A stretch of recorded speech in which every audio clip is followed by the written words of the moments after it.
Here with first-year head coach Mike McCartney, the Mulerider football program. Coach, week one is upon us, but before we get into that, let's talk a little bit about fall camp. It was your first one as a head coach. What were some of your biggest takeaways? Well, I think, when you're trying to establish a culture, the nice thing is there's, negative and positive to the COVID thing as far as all the poor people that, struggled with the people that were affected by it.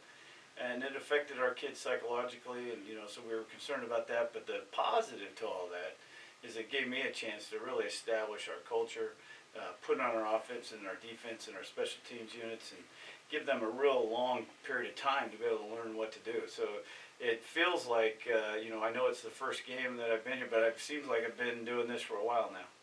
Yeah, Coach, you talk about kind of establishing that culture. How would you say the guys have responded over the course of the past 9 to 10 months with you at the helm? I tell you, I couldn't be any more pleased. When you go through a transition, head coach retires, they name you, and then I said, we're going to do it a little differently. And we didn't have one person leave, right? They were excited about the opportunity to bring things to. Kids are very intelligent these days, A lot of people think, the generation does this or this. I think they're the most intelligent group of young men that I've been around a long time. They realized some of the things that we were trying to establish and change were going to be good for this program. So they are all in immediately. It was really warming, to say, hey, I'm going to offer you more discipline and more accountability. You guys in? And they said, yes, which, today's youth, you'd think it would go the other way, and that's not true. These young men know what they want, and that's to be great. Coach, December 7th, 2019, it's been about 21 months since the Muleriders have been on the gridiron in a meaningful game. I know you had a scrimmage this past spring against Mississippi College, but what can Mulerider fans expect on Thursday night in Alva, Oklahoma? Well, a lot of smart football. One of the things that we've tried to help establish with the new head coach here is that we're going to be smarter, not just tougher, not just better shape, we want to do all those things. But the important aspect that we have to do is play smarter. Understanding the rules of the game, understanding the game better, being more committed to the game. One of the things that we've worked hard on is we haven't given them as many free moments. They have to be where they're supposed to be on time. And, those kind of things help build that culture of trying to be accountable. And when you learn to be self-accountable, good things can happen for you. So when we get to the field, I think you'll see a more disciplined football team. I think it'll be a more accountable football team.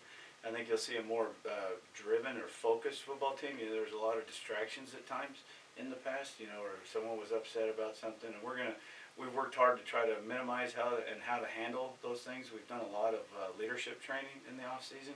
That was one of the benefits, of not having to play a game, is we spent a ton of time teaching them how to be a leader, how to take leadership, how to handle adversity, how to do those things. So we're hopeful that some of that will come to fruition this Thursday night. Coach, looking at your roster, you start talking about COVID and how it's affected, giving guys extra years, guys that are able to come back, freshmen that redshirted, that got an extra year, that have been in the program 3 years. Mm-hmm. Fortunately for you, you do return guys from the 2019 team that were all GAC in all three phases of the game: offense, defense, special teams. Obviously, those gentlemen are guys to look for. But who would you say are some more impact players in all three phases? Well, besides those are outstanding young men. One of the things I would be remiss if I didn't mention, one of the other benefits that we had of taking this off season, we had 56 young men with a 3.0 or better, and we had 9 4.0s. So most people's GPA when we went to Zoom and across the country, high school GPAs, college GPAs kind of went down. Our team GPA went up. We're now at a 3.07, right? And that's something that I think you could tell what kind of young men. So when we talk about some of these guys who are going to make an impact, those really quality all-conference players, they're all really good students. And what we found is we've got a few others in the weeds there that we feel like are going to be people that you need to keep an eye on. At D-line, we have David Walker, who's a freshman, who is just really a dynamic athlete. He could play offense just as easily as he could play defense, and he's an outstanding player. We look for great things for him, so keep an eye on him.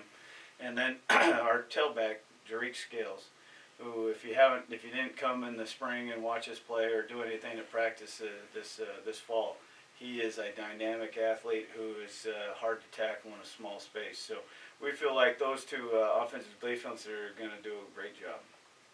Coach, one more question for you here. In order for the Muleriders to come away victorious against Northwestern Oklahoma, they must. Well, I protect the football. If we can get takeaways and then on offense protect it, good things will happen. First games are about mistakes. I know that sounds negative, but who makes the least wins. That's why you see upsets early in the season. It's because it's not necessarily who's prepared. It's who makes the fewest mistakes. And if we can go out there and show the more accountability that we've tried to develop, the little more discipline that we tried to develop, if we make fewer mistakes, we'll come out on top. Coach, best of luck Thursday. Thank you. I look forward to it. Can't wait. Go Mulerider.